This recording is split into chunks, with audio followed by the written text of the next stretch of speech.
Bruny Island.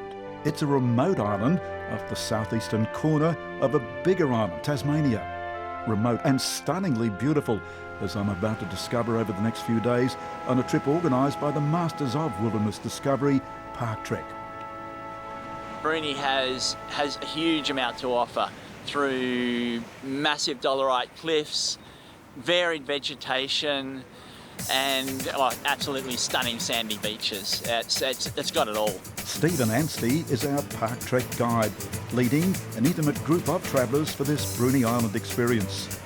The group is capped to a maximum of 10 trekkers, with trekking on this remote part of Australia leading us to an historic lighthouse. It's the second oldest standing lighthouse, built in 1836 and built by convicts and still standing today. Quite a remarkable feat for them.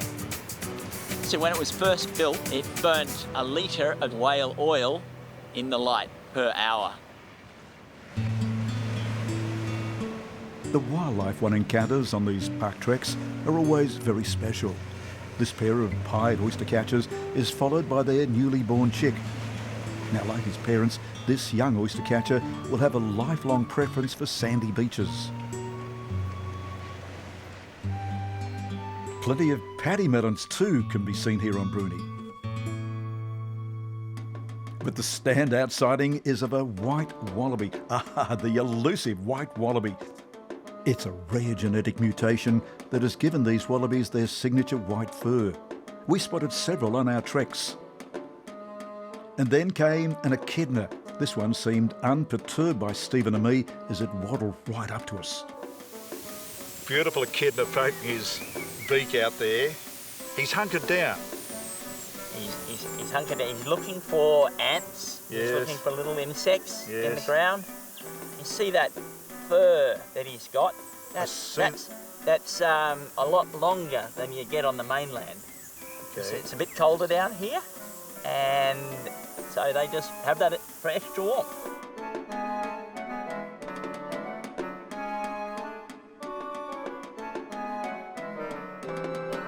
Wildflowers were in abundance too on our treks. Our fellow guide, Rose Johnson, has photographed plenty of them. Rose, I'm watching you take photographs of all manner of plants here. You're a plant photographer with a great passion for it. Talk us through the sort of plants you've got. A lot of colour here.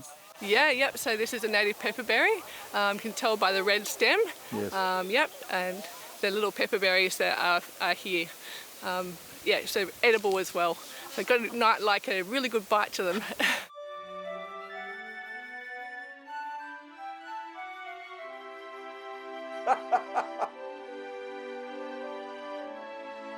Evenings after a day of trekking are spent in a cosy timber-lined lodge where we get a chance to enjoy our fellow trekkers. It's been fantastic. We've really enjoyed our walks here. They have really done a great job of mixing in a great range of experiences. The bit that really impressed me is how the tour guides juggle taking us around, showing us exciting places, but also at the end of the day, we've got our cheese platter, we'll have a beautiful meal to look forward to. I'm just amazed. I don't know how they do it.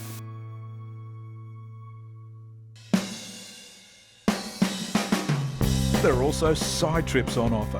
One day we headed down the rugged Dolomite cliffs with Pennicott Cruises, skippered by Lizzie Stokely. I've worked on boats now for about 4 years and been driving boats for about 2. So you're quite a good skipper. You're taking us out down south of Adventure Bay today. Yeah. Our tour runs down to the Southern Ocean, so it's always got a little bit more roll and a bit more adventure. It's a beautiful part of the world. We love to head down there and show it off. Today we definitely had a little bit of movement down the bottom, which is good, so we got to give everyone a little bit of an adventure, but all in all, pretty mellow day. Sometimes we get down there and turn around and come straight back because it can get pretty wild and woolly, but today was pretty nice. So Lizzie, these dolerite cliffs, pretty impressive. Yeah, these dolerite cliffs are quite impressive. So they used to be molten magma. So this stuff here is super dense, very, very tough. one of the strongest rocks in the world, weighs about 2.8 tonne per cubic metre. So for these caves to have made a dent in the coastline, this strong rock still does give. It just gives credit to our ocean, how strong it is down here and how it can eventually eat away or erode away at the dolerite rock that we've got down here on Bruny. So the seals, we're seeing some Australian fur seals here, quite big, lazing on the rocks. Good colony here. Good haul out. Yeah. So the big Australian fur seal haul out, most of them being male, so it's our big bachelor pad. And there's usually quite a few seals down here all year long, but even though they look quite lazy at the moment, they get pretty active at night time, which is when they go out hunting. So what is it? What's the appeal of coming down here? I think, personally, I've lived on Bruny my entire life and I still haven't been able to get rid of me. I love it down here. We've got such a beautiful raw part of the world, and we're really lucky to be able to come out here every day and get paid to do this, and so it's a joy to be able to show people what we've got as well. Where we go, it's all national parks. You can only access it if you've got a boat or an aeroplane, so for us to be out there on our own experiencing that is pretty special, and we get to do it every single day. So it's a joy to show people around Bruny and show them why we love it as well.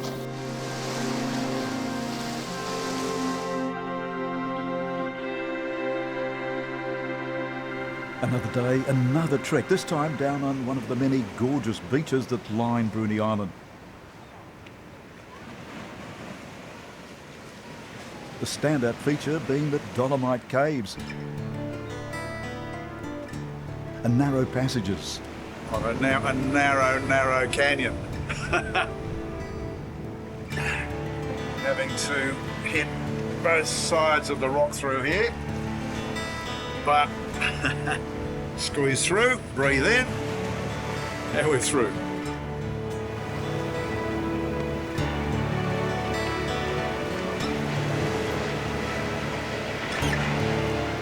Time too on our park trek experience to meet some great characters like Susan Hawken.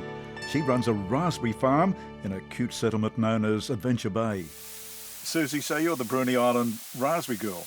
Yes, I am. How long have you been growing raspberries? I've been growing raspberries for about 16 years. Started just for my little grandkids and stuff like that. Yeah. And it just grew, and I had the area to do more.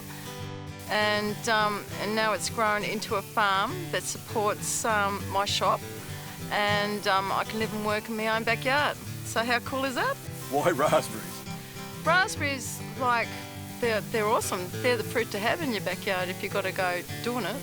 Well, here we are, picking them. You're going to try one for us? This one here, ripe off the bush. Yes. You can't beat it. And it's my grandson will always come back down with a raspberry smile. And you know where he's been. Then there's Kat Davidson, guide at a nature refuge and Jurassic garden known as Inala. So Inala is Dr. Tonya Cochran's private land down on South Bruny Island, and we've got 1,500 acres of conservation land where we're working on habitat preservation and making sure that endangered species like swift parrot and 40-spotted pardalotes are able to have a strong and safe place to live. And then within the confines of the conservation reserve, we have a gorgeous botanic garden and the little museum that we're in here with the gems and the fossils and the shells that Tonya's gathered over her lifetime. So, an impressive display of plants from the Gondwana supercontinent, but also a superb collection of fossils in that nature museum.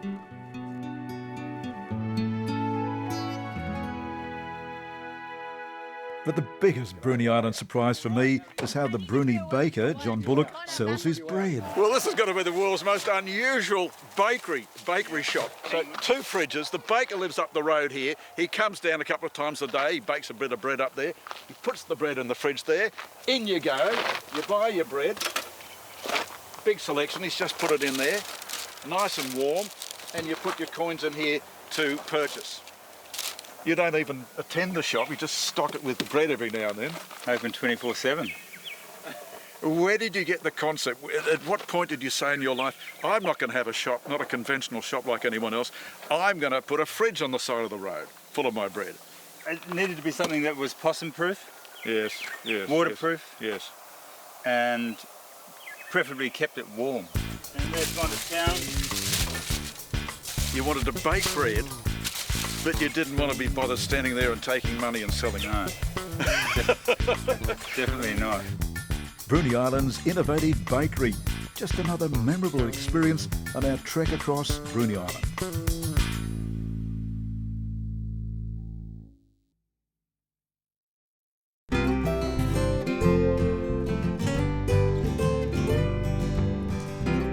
The brains behind Park Trek is this man, Charles Thompson, a former lawyer who's sharing his passion for nature and walking with all Aussies. So what we're trying to achieve with our trekkers is a really authentic, down-to-earth experience where the whole thing is about being in nature and being with great guides who provide you the assurity and safety and knowledge to get so much out of walking in a beautiful place. We've got a lot of people who have been keen walkers all their life, but now they want to be in places they don't know, and they want to be with really great guides. And fellow trekkers. And fellow trekkers, yeah, and just soak up the environment they're in. That's what it's all about. Of all the many states that Park Trek operates, there's one place that stands above the rest. I mean, Tasmania on the whole is a really, really special place for so many reasons. Yes. The landscape's dramatic, the history's complex, yes. But very interesting, and it really is a jewel in the whole Australian crown. Among those Tassie locations, this one has both spectacular mountains covered in snow in winter and a peaceful, near-perfect lake. We're here at Cradle Mountain, Dove Lake, filled with melted snow waters and blooming wildflowers. A lot of wildlife as well. Dove Lake here, beautiful, a beautiful backdrop. Amazing place. I mean, I've walked around Cradle many times and it is just stunning. There are many classic walks to be had in this national park. Keep your eyes peeled and you're bound to spot some of the abundant wildlife that roams this territory. Take this wombat, ambling and nibbling nonchalantly. It's a creature that's labelled as the world's largest burrowing herbivore. Some say wise, but certainly curious. This is Tassie Devil territory as well, but this one, bred at the local wildlife park, Tassie's at Cradle, has a very big reputation. This fat 4-year-old fella is known as Fandangles, weighing in at 12.8 kilograms, more than 4 k's bigger than most male Tassies. Fandangles, prelude to one final experience in tantalising Tasmania.